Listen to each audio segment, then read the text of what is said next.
Hi everyone, this is the Chapter 6 overview, and in this particular chapter you will be focusing on groups and how groups are a part of our lives, also learning about the different types of groups in our lives. And we may not think very much about these groups on a daily basis, but they are very much a part of a lot that we do on a regular basis.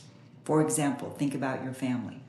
If you live with your family, then you probably don't really think too much about them being a group. They've just always been your family. On the other hand, if you think about work, if you've got a job, you may not think of them as a group, but it is a group. You go to classes, that's a group. It's a different kind of group, but it is still a group. Maybe you belong to a club or an organization. Maybe you belong to a particular community program. Maybe you belong to a particular religious organization and you always go to a particular church or temple or synagogue or mosque, etc.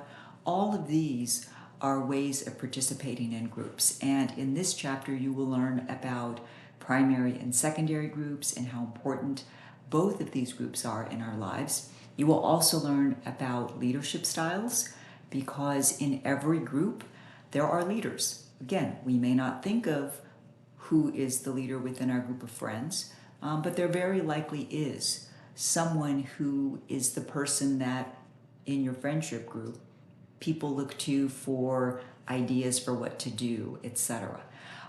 In this chapter, you also will learn about reference groups, and reference groups are groups that also are important in our lives. We may not think about them, but they are a part of our lives.